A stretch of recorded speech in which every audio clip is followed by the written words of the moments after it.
What's going on, y'all? Well, finally bringing this series back of who would you rather have. Now, I thought I did this one already, but I guess not. But this is one of the two most prominent figures we have of that big man position we've ever seen, right? And folks go back and forth on this. You know, folks has changed their opinions in the last couple years. I know I have because as you get older, you get more facts, more available to you now. I've officially came up with my thought. Now, as we about to go into this video, you going to know who I pick at the end. So let's go ahead and talk about it. So the 2 points I would be talking about that who would you rather have is Shaquille O'Neal and Hakeem Olajuwon. Both are the premier big men we've ever seen in this game. One would beat you with brute force and just and strength. One would beat you with more finesse and skill. Got mid range jump shot. He'd give it to you like anywhere, right? But but we go through it, right? The man Shaquille O'Neal, he went through like a couple different phases of his career, right? Shaquille O'Neal, so he was drafted in Atlanta Magic, right? This man, like at his size, he was pretty nimble and fast, right? This when Shaq was at his defensive peak as a player. Then he started to pick on the pounds when he came to LA. Then when he won the championship, his weight started fluctuating all over the place. But the Little Magic version, I feel like if he would have stayed that way throughout his I wouldn't say his entire career, because at some point you're going to pick a weight, no matter what, especially a guy like Shaquille O'Neal who's 7'1", by the way. He in the frame he had, yeah, you're going to be like susceptible to like more weight, like a weight gain.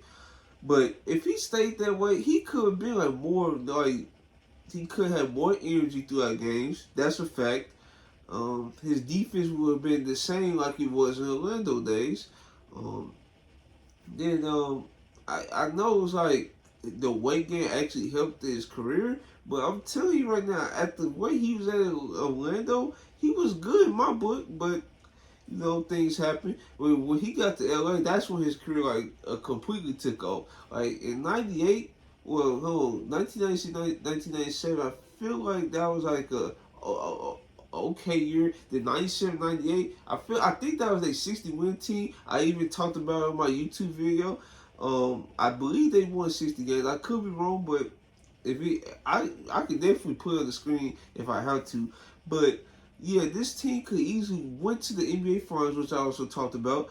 But they got upset by the Utah Jazz, who was always giving them problems throughout the Shaq Kobe or Shaq Young Kobe era, and that's when the Utah Jazz went to 2 NBA Finals in a row. So it was nothing you could have done with that. So we go past that. 98, 99, this is another like development in Shaq's career. I think he was dealing with injuries or whatsoever. But 99, 2000, this one is Shaquille that we all know and love. Took off. He won MVP. He dropped he dropped a career high of 61 on his birthday against the Clippers. He had multiple moments where he dunked the ball down for Kobe Love against the Blazers. Basically he dominated throughout the whole playoffs, especially in the finals. And I'm trying to see, that was against the Pacers. The Pacers had old man Rick Smits and who was the other big man? Like nobody could really check Shaq on the block whatsoever. So and then 2001 he just carried on. He unfortunately he won MVP this time around because it's Allen Iverson year, but in the playoffs he just continued to be as dominant as possible. It went through the Spurs. I believe they went through the Kings early on. But that Spurs team went through though. Dog, that Spurs team was like one of the greatest defensive teams of all time, and they just tore them apart. They swept them. Like this is the biggest point differential in a playoff series I probably I wouldn't say of all time, but especially during that time, that was the biggest point differential. And it just came out of nowhere because everybody knew Shaq Kobe, the duo, was probably on his way to be the greatest of all time at that point. But the fact that they just destroyed the Spurs and just left them hopeless is wild. It's wild. Then they next round went to play the Sixers. They had the Kemba Mutombo. Then once he got in foul trouble, who's the backup big? Like, I'm gonna keep asking this every time. Who was the backup big for the Kemba Mutombo? Because you cannot check Shaq 1-on-1, especially on the block. Now they tried to send help in doubles, but once you do that, you leaving Robert Horry open, you leaving Derek Fisher open, you leaving Kobe Bryant open. Like, it's like pick your poison, right? And unfortunately, the Sixers definitely just got a game on them somehow, which is why folks speak so highly on Allen Iverson to this day. But they ended up closing the series out 4-1. That's Shaq and Kobe's second time. Then we go to 2002 and did the same thing. Went through the King. This time went through the Kings. This time they put up a 7-game series fight.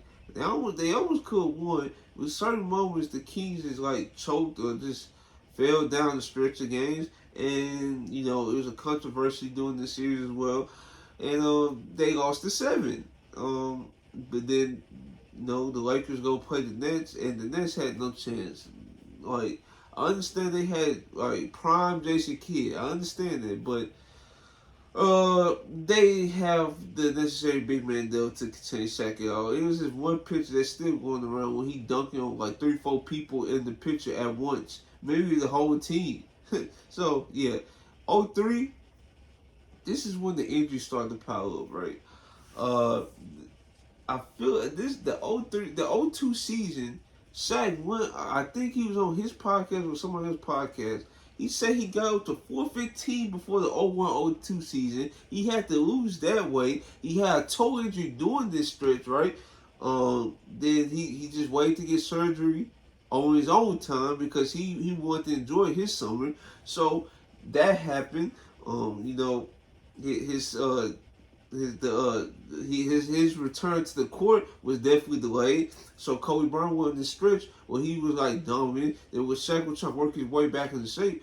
Kobe Bryant was still dominant, and it was at one point Phil Jackson had to go to Kobe Bryant and say, "Chill out, we're gonna lose the big fella." And basically what they saying is, if you don't give like Shaq the ball, he's not going to try as hard in the court, which is like one of the defining factors of who Shaq was. He wanted the ball, and if you give him the ball, he would be more effective on the other end. That's how he operated.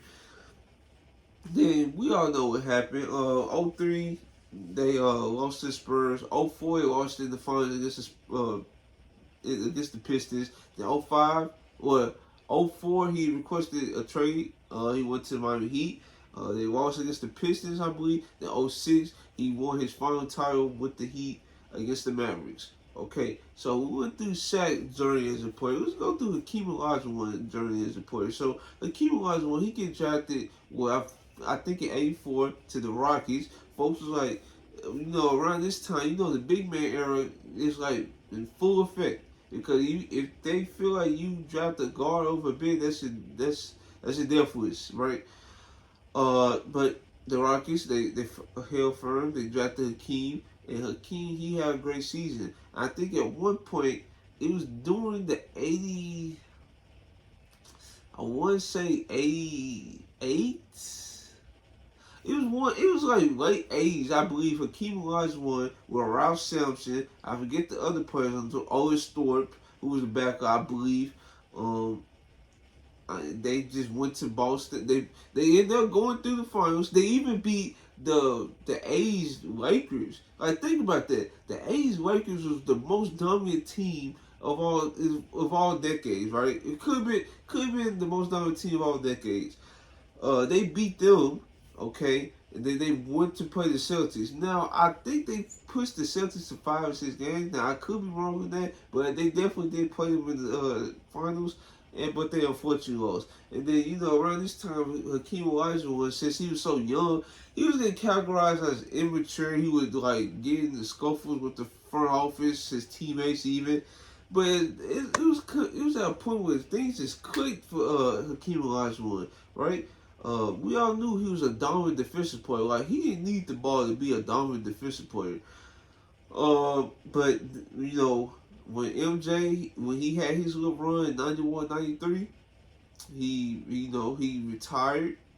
This when Hakeem Olajuwon took off right here. So in 93, 94, Hakeem Olajuwon won the MVP, he won DPOY, and he won the Finals MVP. That is the most accomplished season you can ever like dream of. Like, like the greats we like revere today, I don't think they will ever come close to an achievement like that. I believe Giannis, no, not even Giannis, because I think he won MVP at DPOY and he lost to the first round against the Heat. He was the closest one. Then LeBron James, he also had a moment where he could win MVP at DPOY and won Finals MVP, but he lost the DPOY to Marc Gasol, so that wasn't gonna happen. But one MVP, DPOY, Finals MVP, the three major awards in the NBA, that is like very impressive, and that's why folks rate Hakeem Olajuwon as high as they do now. Well, I would say I do because folks actually rate Hakeem Olajuwon like like 10 or below, which is like crazy to me. But let's continue. So, they played the Knicks in the playoffs. You know, the Knicks. I feel like they was. No, this was not the AC year, but they was like a good team, a good defensive team with Patrick Ewing anchoring the defense. Patrick Ewing is also a great scorer for himself, but when he met Hakeem Olajuwon in the playoffs, he looked like immortal. I mean, is that the term? He looked like very like average out there. Nah, I'll take it back. He looked very below average out there. I think his true shooting percentage was like in the 40s, dog. In the 40s. Like, he could not get his game off of Hakeem Olajuwon whatsoever. They had to rely on guys like John Starks. I think Allen Houston was on the squad. They have to rely on those type guys to get them home. And what's crazy about it, if John Starks hit that that shot at the end, I think they could have won, pushed it to 7. I could be wrong with that, but but guess what? Guess who was like the one contesting the shot? Hakeem Olajuwon. He ended up shuffling his feet. Like, mind you, like John Starks, he's going like he's coming off like a screen, bro. He did like a little hesitation. He got Hakeem Olajuwon like off balance for a second. He tried to rise up like in the corner. Hakeem Olajuwon was still in phase in the play, and he blocked the shot. So, that's to tell you all you need to know about Hakeem Olajuwon defense in '94. Then we go to the next year. Now, Hakeem Olajuwon, he was still dominant, right? I think he was still top 3 MVP vote. But the team wasn't like good. It wasn't that good because outside of Hakeem Olajuwon, who was the scoring coming from? So what they did was do their mid-season trade. They traded for Clyde Drexler, and that's when their season took off. And that's where Hakeem Olajuwon he went through and played. I think he beat the Suns, and then ended up in the conference finals.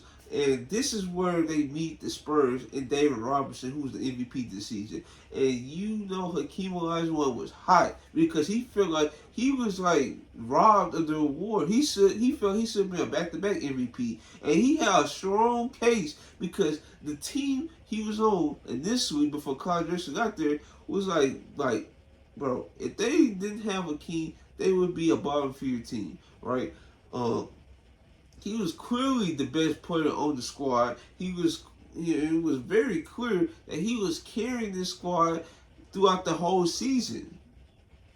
And so, Hakeem Olajuwon, he felt disrespected. So, the best way to handle it, just prove it on the court. And that's exactly what he did to David Robinson.